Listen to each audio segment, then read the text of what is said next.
Bienvenidos a la digitalización del transitario, la mejor manera de estar al día con los avances del sector logístico y hacer crecer tu negocio. Aprende de la mano de expertos y conviértete en un transitario digital con nosotros. Bienvenidos al podcast Digitalización del Transitario. Yo soy Juliana, directora de marketing de Freightor, y me acompaña Raúl, el fundador de la empresa. Hoy mantenemos una charla con Francisco, responsable de carga de aire de IATA. Cuenta con 28 años de experiencia en el sector, así que seguro que nos puede ayudar a conocer los retos que se enfrenta el transporte de carga aérea y las oportunidades que se abren a las empresas transitarias. Muchas gracias, Francisco, por participar de nuestro podcast. Quería empezar preguntando un poco sobre tu trayectoria. Sabemos que los últimos años han cambiado un montón, ¿no?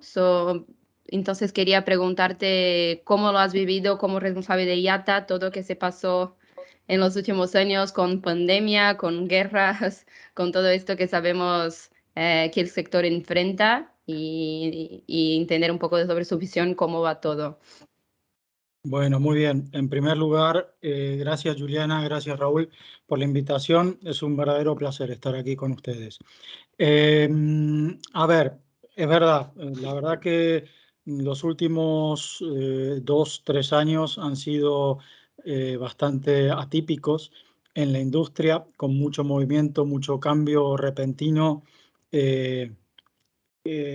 Producidos por externalizaciones, como una pandemia, por ejemplo, ahora un conflicto bélico que sobre todo en Europa nos toca más de cerca.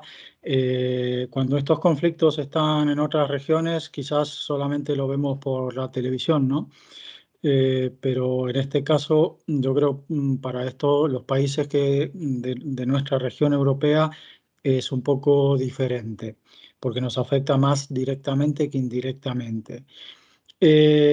Respecto a la pandemia, yo creo que ha sido un cambio que al principio nadie entendía lo que estaba pasando. Estoy hablando de la industria nuestra, ¿sí? Sí.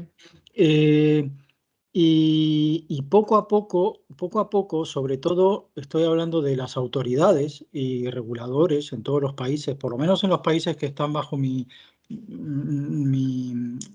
paraguas de nuestra región, aquí en Europa, se iban dando cuenta de la seriedad del asunto. Yo recuerdo muy bien que al principio, en marzo del 2020, el día que se cerraron los colegios, pues ese fin de semana, eh, de repente nos encontramos un sábado por la noche escribiendo cartas a todos los ministerios de transporte de todos los países de Europa, eh, comenzando a pedir exenciones o permisos de vuelos especiales, exenciones para aterrizajes en horarios que no son comunes, por ejemplo nocturnos, es decir, que borren o que hagan caso omiso de los night curfews, que son la prohibición de volar de noche o de aterrizar de noche. Eh, y al principio a nosotros nadie nos escuchaba, ninguna autoridad o ente oficial regulatorio en ningún país ni siquiera nos contestaban. Ya luego, cuando comenzaron a ver que las líneas aéreas tenían que cancelar vuelos repletos de gente, que cancelaban rutas, eh, que directamente había países donde ni siquiera dejaban llegar los vuelos vacíos con la tripulación, porque la tripulación también estaba afectada por esas restricciones de turismo, entre paréntesis. Ese fue el siguiente paso inmediato, comenzar a hacer gestiones para que las tripulaciones no sean consideradas dentro de las prohibiciones de vuelo. Yo recuerdo una línea aérea nos comentaba que habían tenido que hacer un vuelo, bueno, con material médico, un vuelo de 16 horas, y que cuando llegaron al país de destino no los dejaron salir de la cabina de mando del avión. Se tuvieron que quedar ahí durante toda la operativa de descarga y luego volver otras 16 horas sin salir de la cabina, de la cabina de mando. No estoy hablando del avión, sino de la cabina de mando. Sí, Y esas cosas, bueno, de a poco las autoridades nos empezaron a escuchar, se empezaban a, digamos, a hacer exenciones. Lo que pasa es que todo eso a nivel regulatorio siempre lleva muchísimo, bueno, muchísimo tiempo, pero luego ya cuando los gobiernos se dieron cuenta de la seriedad del asunto, digamos que estaban mucho más abiertos y hasta incluso ellos nos llamaban a nosotros, cosa que jamás había pasado en la vida. Ellos nos llamaban a nosotros para que los ayudemos a ver cómo se podían hacer las cosas. Por ejemplo, un tema muy simple, que son los famosos cursos de mercancías peligrosas que caducan cada 2 años. Y esos cursos tienen que hacerse cursos presenciales cada 2 años. Pero simplemente, claro, nos empezaban a llegar noticias de profesionales que les caducaban los cursos o la licencia de mercancía peligrosa, pero que en su país no había cursos presenciales. Estaban todas las escuelas autorizadas, cerradas, y no se podían hacer cursos. Y el formato digital o virtual no estaba aprobado por la aviación civil de esos países sí, como válido. Entonces, claro, todos estos profesionales nos decían, pero hombre, mis licencias, mis diplomas de mercancías peligrosas están caducando todas, no tengo gente con diplomas en mi empresa, no puedo hacer cargas con hielo seco, por ejemplo, que fue muy común en ese momento. Y ahí es otro ejemplo, por ejemplo, sí. de cómo nosotros teníamos que comentarles a las autoridades lo que el mercado estaba viviendo, ¿no? Definitivamente, bueno, eso fue una etapa con los EPIs. Luego vino la etapa de las vacunas, que fue otra etapa diferente. Fue el tema de que los vuelos repletos de hielo seco, porque las vacunas iban a ir a -70 grados. Entonces, hablábamos con EASA a nivel europeo para que aprueben, y la FFA en Estados Unidos, em, para, para que aumenten la capacidad de transporte de hielo seco en vuelos cargueros entre paréntesis, pues la mayoría eran de pasajeros sin pasaje, ¿no? Los famosos freighters. Sí. Eh, y, y esa eran una constante de barreras que había que ir levantando continuamente, ¿no? Y además los permisos de vuelo. Yo me acuerdo que fue muy típico en un momento que llegaban vuelos o venían vuelos de EPIs de China, de aeropuertos chinos con líneas no regulares. Entonces, los vuelos ya habían salido, pero habían salido sin permiso de aviación civil para que vengan, por ejemplo, a países europeos. Y la aviación civil les tenía que dar los permisos con los vuelos ya salidos, porque eran así. Y el tema era que luego llegaban a un aeropuerto europeo un sábado a las 3 de la mañana, esos vuelos, y se hacía toda la descarga, pero claro, si no había autoridades de inspección fronteriza en ese momento para inspeccionar y liberar esas cargas, esos embarques tenían que quedar ahí hasta el lunes a las 10 de la mañana cuando volvían a trabajar. Y eso no podía ser. Al principio pasó, pero ya luego, digamos que la colaboración público-privada fue mucho más rutinaria y más fluida, ¿no? Pero Sí, sí, sinceramente fue interesante. sí, esto aprovechando lo que hablabas ahora, lo que quería preguntarte es lo que comentaba, ¿no? De los cursos que no había la posibilidad de hacer de manera digital. Y imagino que hay diferentes procesos en este tiempo que tampoco estaban digitalizados y que al final la gente no podía estar de manera presencial. ¿Crees que ha cambiado mucho en estos 2 años la manera de hacer los procesos desde los transitarios con las aerolíneas y también toda esta parte de mover carga? ¿Cómo crees que ha cambiado y bueno, cómo va ahora en este momento? Sí, bueno, definitivamente yo creo que para todas las industrias el tema de la digitalización se tuvo que hacer a fuerza de golpes y por obligación. Y el sector nuestro está incluido en todas las industrias, ¿no? Yo creo que lo que sí a nivel industria se puede haber aprendido de este proceso de 2 años es, es que se han sentado las bases para demostrar que la digitalización ayuda realmente en los procesos operativos, sobre todo de un transitario, y de un transitario sobre todo en sus comunicaciones habituales, operativas con los otros operadores, porque en nuestra industria todos sabemos que bueno, hay muchos operadores diferentes, y lo más difícil a veces es la comunicación entre esos operadores.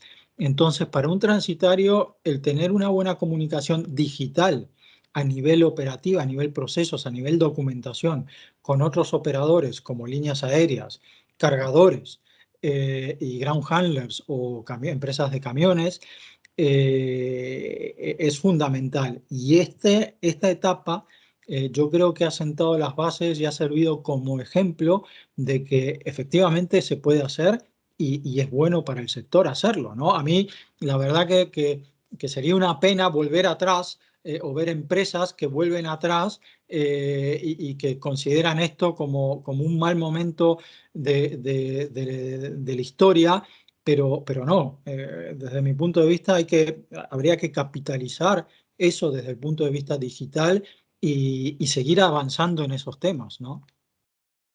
Yo lo que, Francisco, es lo que sí que notas es después del COVID es un cambio muy drástico en eso, en la forma de ver la parte digital de los transitarios, ¿no? Antes no le dan como tanta importancia y ahora he visto que incluso han creado departamentos con partidas propias anuales para digitalizar procesos, ¿no? Han entendido que, oye, a lo mejor el paso evolutivo que era dentro de 3, 4 años, 5 años, el COVID lo ha acelerado para allá, ¿no? Entonces, bueno, sí que hemos notado nosotros ese cambio, ¿no?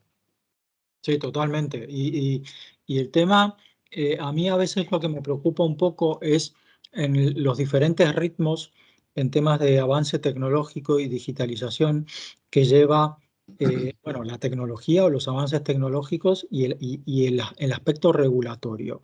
La tecnología avanza increíblemente rápido. Lo sabemos, por ejemplo, con los drones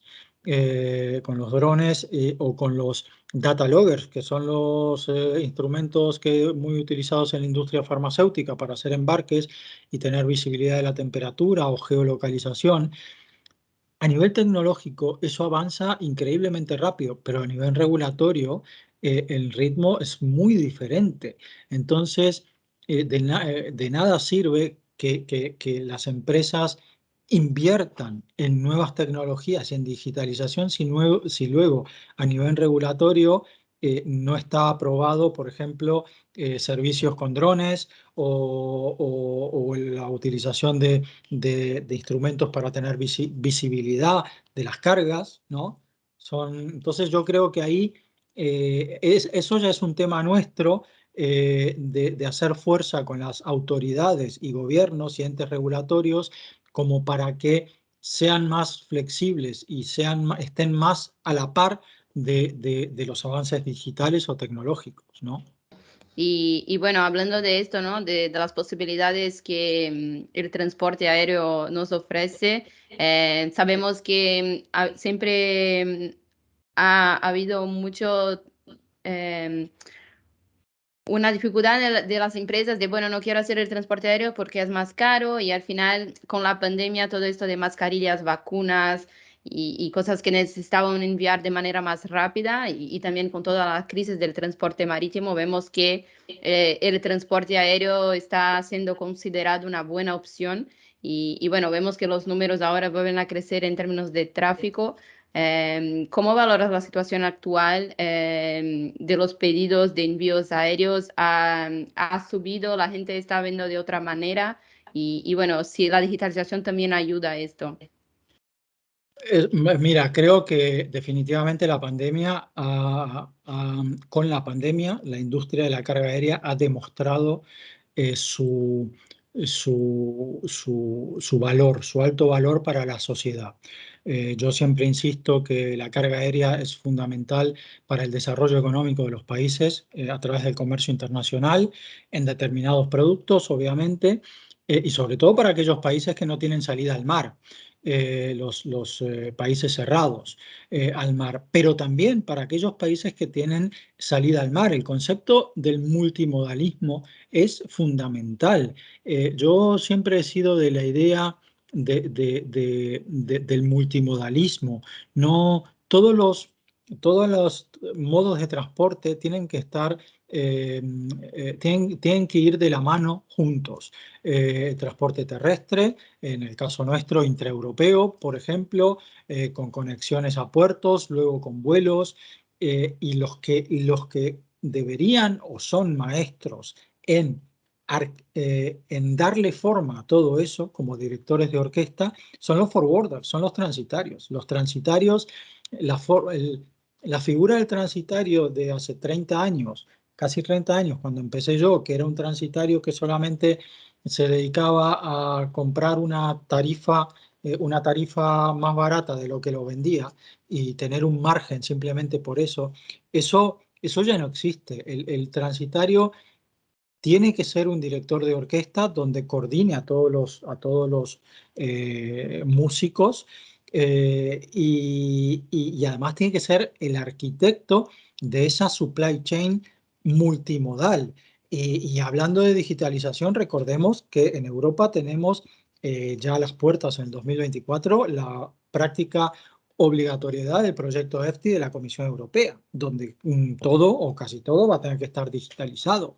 Entonces, y eso para un forwarder, para un transitario, va a ser sumamente importante, porque no va a ser solamente el hacer un booking con una línea aérea. No, no, va a ser, o se trata de integrar todo en el sistema del transitario, tanto la parte terrestre, la parte marítima y la parte aérea, todo integrado para darle un servicio de valor añadido a sus clientes, ¿no? Eso para mí es claro. Sí. Yo siguiendo la línea que tú dices, por eso es algo que estamos trabajando muy fuerte nosotros en la parte de aéreo, y es no solo ser un instrumento para fletes, porque es lo que tú dices, el flete es como el inicio, ¿no? Pero ser un centro neurálgico donde está combinado, pues eso, la aerolínea, el handling, la empresa de transporte, el cliente, o sea, todo en un mismo sitio, porque al final tienes que ser eficiente desde el punto A hasta el punto final. Entonces ahí es donde nosotros sí que tecnológicamente estamos trabajando. Recuerdo la última conversación que tuvimos de Francisco y era eso, ¿no? Que hay muchos procesos por digitalizar y estamos, pues eso, cogiendo esos procesos para ir digitalizando internamente con nuestro sistema. Sí, claro. Mira, y te doy un ejemplo. Nosotros en IATA trabajamos mucho con el sector académico, ¿sí? Nos ocupa mucho de aquellas escuelas de negocios en las cuales tenemos acuerdos donde sus estudiantes, que por lo general son ejecutivos todos, en sus trabajos de investigación, nos usan a nosotros, nos usan entre comillas, colaboran con nosotros, nosotros colaboramos con ellos. El año pasado, con una universidad en Europa, en Finlandia, un grupo de estudiantes les sugerimos que investiguen un poco sobre los beneficios de la realidad aumentada, la augmented reality, de cómo podrían mejorar la implementación de realidad aumentada en los procesos y en la sostenibilidad de la industria, ¿sí? Y bueno, al principio no sabían cómo enfocarlo. Yo les sugerí que se focalicen mucho en operaciones de rampa aeroportuarias.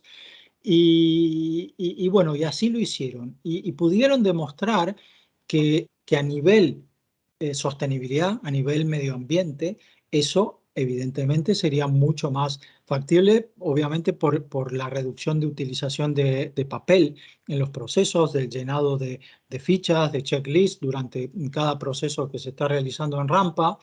Pero además también optimizaría los procesos, porque imagínate tú, si todos los datos que los operarios de rampa o el agente de rampa puede captar de un ULD o de un vuelo en el momento en el que llega el vuelo y están haciendo la descarga, esos datos son compartidos a través del data sharing inmediatamente con el transitario con su cliente, con el cargador, con el importador.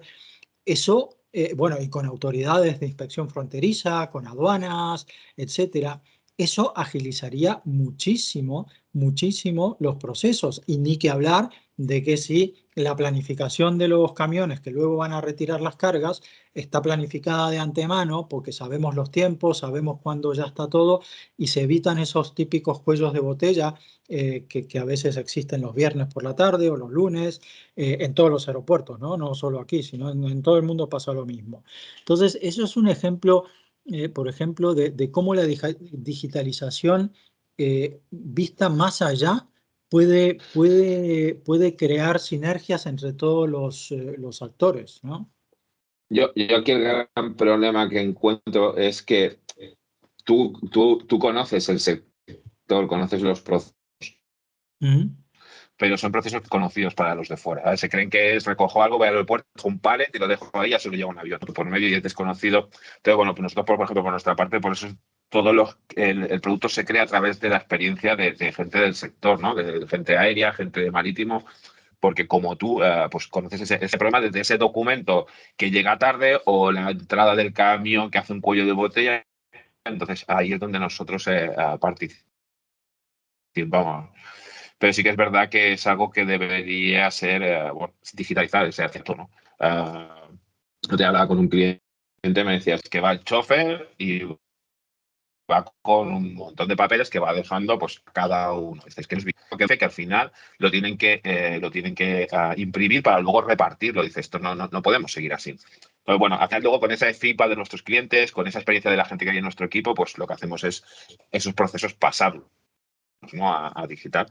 Aún así, pues bueno, tenemos muchos retos y trabajos, sobre todo la parte aérea, muchos. Claro, definitivamente, porque al final ahí sería como una duplicación de esfuerzo, porque tú estás digitalizando o haciendo de data entry de algo que podría quizás ya venir digitalizado desde el origen, ¿no? Este, pero es lo que decimos siempre, ya hace muchos años que para nuestra industria definitivamente es difícil. Hace más de 15 años que estamos con el tema del e-freight, luego del e-airway bill, ahora estamos hablando de data sharing y quién sabe dentro de 5 años de lo que hablaremos, ¿no?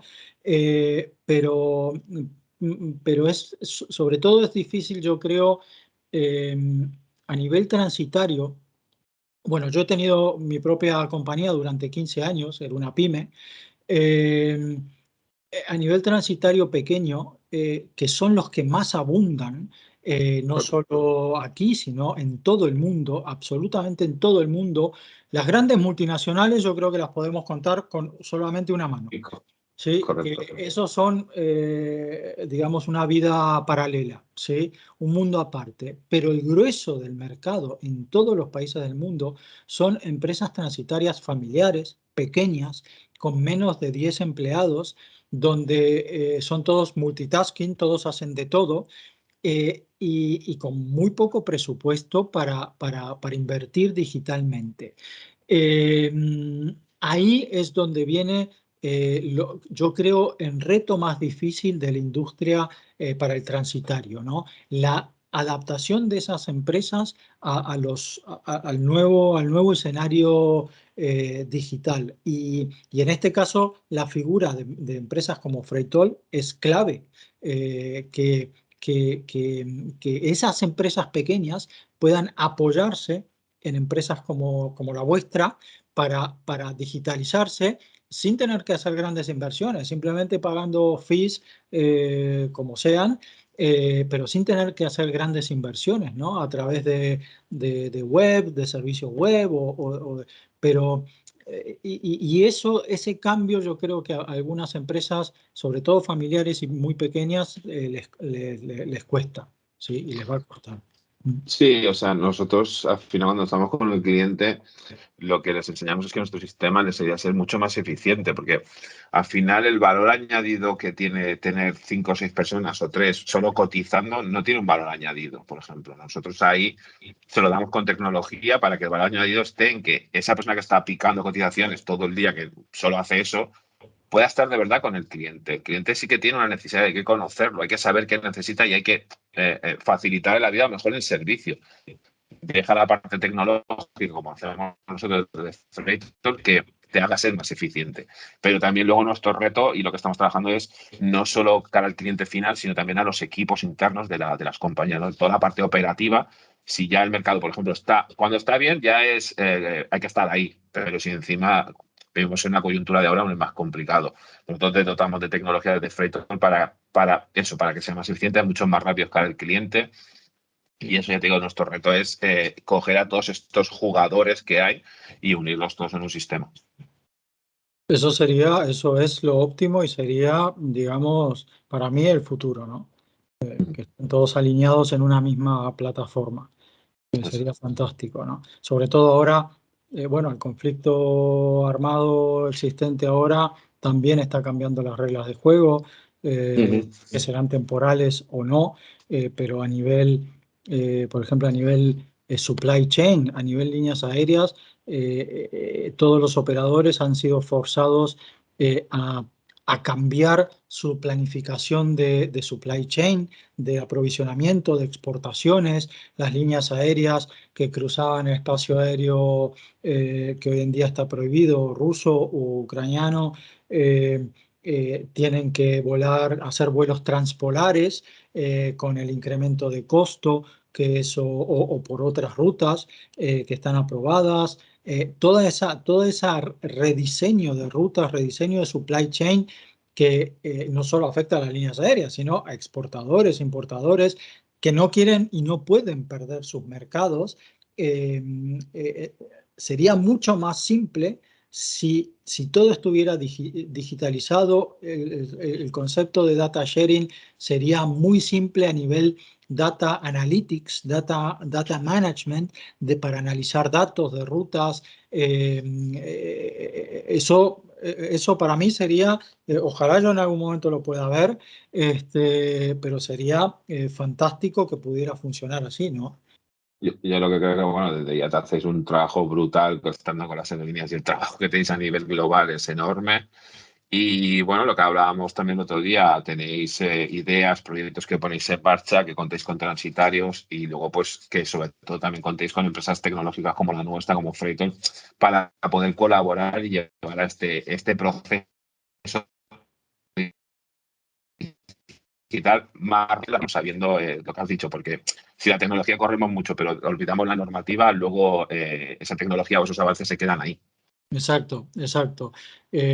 Más allá de lo que representa la tragedia humana del conflicto actual, no nos olvidemos que a nivel industrias, muchas industrias que están aplicando sanciones, están siendo afectadas en algunos casos directamente, otros indirectamente. Por ejemplo, bueno, IATA no es una organización política, es una asociación de industria y trabajamos para la industria. Sin embargo, cuando nosotros vemos, por ejemplo, que las sanciones que se imponen a líneas aéreas registradas en Rusia, que a nivel carga aérea tienen un servicio que prácticamente cubre en todo el mundo y que a la industria del comercio internacional siempre le ha sido muy útil, y sobre todo cuando hablo de esas líneas aéreas que transportan proyectos especiales, cargas voluminosas, y que hoy en día no pueden volar. Ahí a veces pensamos como que estamos tirando piedras sobre nuestro propio tejado, ¿no? Porque nos están afectando directamente o indirectamente a nosotros las sanciones que se están aplicando a esos operadores. Y además, si imagínate desde el punto de vista de seguridad, operacional, de safety, ¿sí? No de security, de safety. Esos aviones que hoy en día tienen sanciones, tienen prohibiciones, esos aviones se abastecen con recambios o se deben abastecer con recambios, con piezas de lugares donde no pueden ser abastecidos por las sanciones. Esos aviones, esas aeronaves, ya van a dejar de ser seguros desde el punto de vista safety, seguridad operacional. ¿Por qué? Porque no pueden hacerle el mantenimiento que corresponde, no pueden ser revisados periódicamente. Entonces, eso es un poco en lo que estamos luchando hoy en día, desde hace varias semanas, para que bueno, las autoridades intenten ver esa otra cara de la moneda, ¿no? Que realmente está bien. Inmediatamente la reacción fue imponer sanciones por todos lados, pero bueno, ahora también hay que analizar punto por punto y ver al final qué puede ser al final o finalmente perjudicial para nosotros mismos, ¿no? Eso, es el tema el típico tema de los recambios, o bueno, del combustible obviamente, ¿no? Pero de los recambios de aeronaves o de servicios de mantenimiento de esas aeronaves, que no, hoy en día no se les puede hacer. Ayer estuve leyendo en el periódico, vi, bueno, estaban haciendo el mantenimiento de 2 aviones de una compañía muy grande aquí en el Prat, que había batido el récord de velocidad, no sé si lo viste. Sí. Sí, y justamente hablan de esto, del tema de las piezas de los aviones, que está habiendo muchos problemas, ¿no? Al final es lo que tú dices, las sanciones han ido a global, pero ahora habría que revisar punto por punto, ya no solo a las aerolíneas, porque al final que un avión no pueda volar encarece los servicios, hace más congestión, pero luego eso al final, tarde o temprano, acaba en los bolsillos del ciudadano final, tarde o temprano, porque lo que va a ir muchas veces es mercancía, y si encarecemos todo ese transporte, eso va al ciudadano. Sí, definitivamente, pero bueno, esperemos, bueno, veremos qué sucede en los próximos días, próximas semanas, ¿no? Pero lo que sí está claro es que la gran ventaja de la industria aérea en general, no solo las líneas aéreas, la industria de la carga aérea que tiene esa gran ventaja de gran adaptabilidad a los diferentes escenarios. Y eso es algo que otras industrias no lo tienen. Lo vimos hace 2 años con el tema de los semiconductores, por ejemplo, que hubo un momento crítico, pero que bueno, gracias a la adaptabilidad de los vuelos de carga aérea, eso duró poco tiempo. Que fue en paralelo con las vacunas y los EPIs. Entonces, yo siempre cuando estoy hablando en algún foro que hay exportadores e importadores, les recalco eso, les recalco que sean conscientes de la gran flexibilidad y adaptabilidad que tienen la industria de la carga aérea. Líneas aéreas, freight forwarders y ground handlers, y sobre todo el transitario como arquitecto de toda esa supply chain. El freight forwarder tiene que estar capacitado, y están todos capacitados, para poder definir rutas y diferentes opciones, opción A, opción B, opción C, para poder ofrecérselas a sus clientes. En ese caso,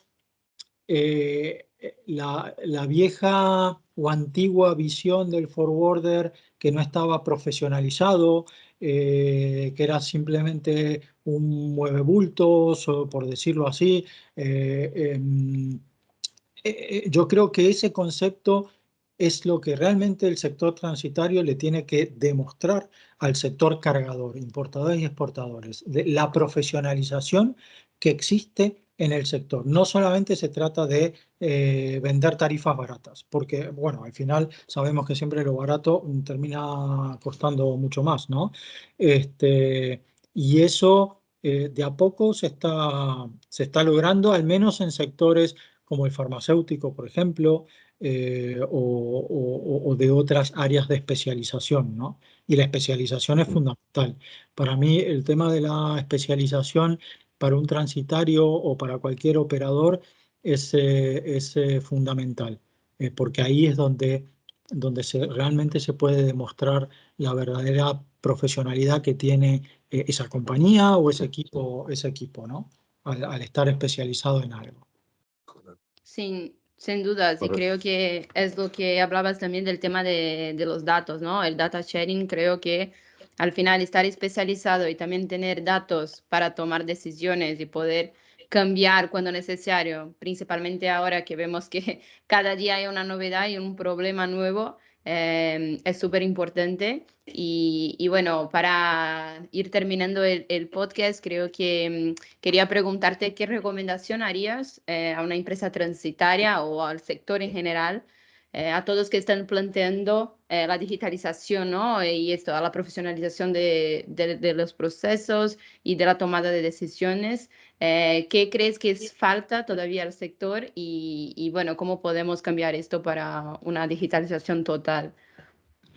Mira, yo sinceramente creo, si yo pudiera volver a empezar esta vida, o la empresa que tuve en su momento, me focalizaría, y este es quizás el mensaje que yo quiero transmitir, me focalizaría en las nuevas generaciones, ¿sí? Eh, yo creo que los transitarios, bueno, no solo los transitarios, también las líneas aéreas y todos los operadores del sector, deberían focalizarse o darle mucha importancia a las nuevas generaciones, a esos millennials o generaciones posteriores que dentro de 5 o 10 años van a ser seguramente los CEOs de nuestras compañías o van a inventar nuevas compañías. ¿Por qué? Porque simplemente porque ellos son la generación que han nacido digitalmente, si han nacido con un móvil debajo del brazo. A nosotros nos cuesta pasar del papel al tema digital. Nos pensamos que lo digital es escanear un documento y transformarlo en PDF.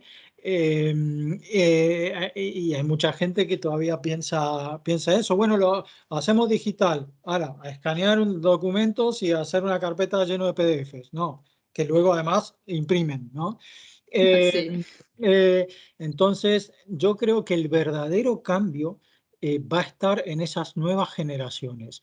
Y para focalizarse en esas nuevas generaciones, lo mejor que puede hacer todo el sector es ir a buscar esas nuevas generaciones, demostrarles que nuestra industria es seductora, o sea, ir a seducirlos, no, que no piensen que solamente se trata de ser influencer sin haber estudiado nada y ya está.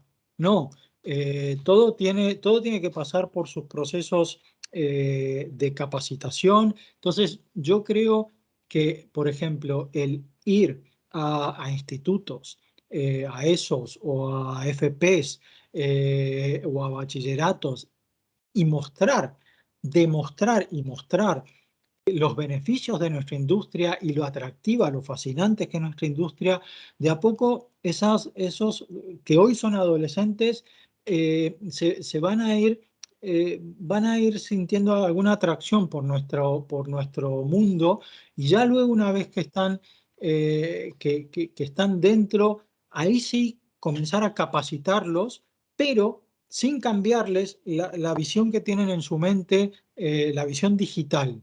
¿Sí? Explicarles cómo son los procesos, regulaciones, todo, pero sin modificarles, sin hacerles un lavado de cerebro a que todo tiene que ser papel y todo tiene que ser como en la década del 80. ¿Sí?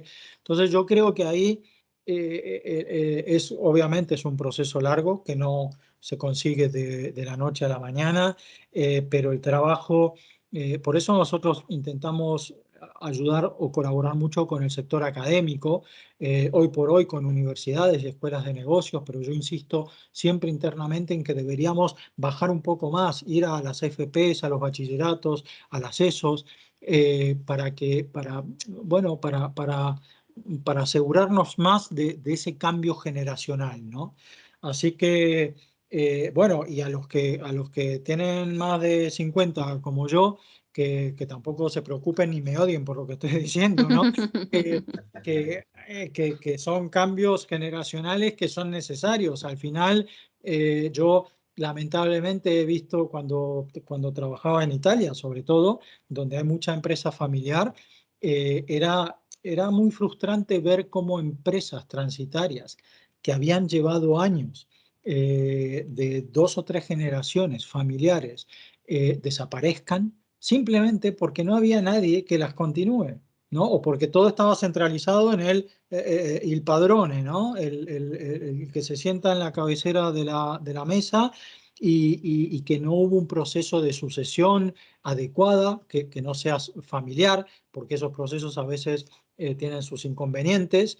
Entonces, a mí la verdad que me llamaba mucho la atención eso y bueno, me di cuenta que realmente el cambio se daría solamente por abrirles la puerta a jóvenes que vienen de afuera, que no necesariamente tienen que ser de la misma familia, en empresas familiares, pero sino que vengan de afuera, ¿no?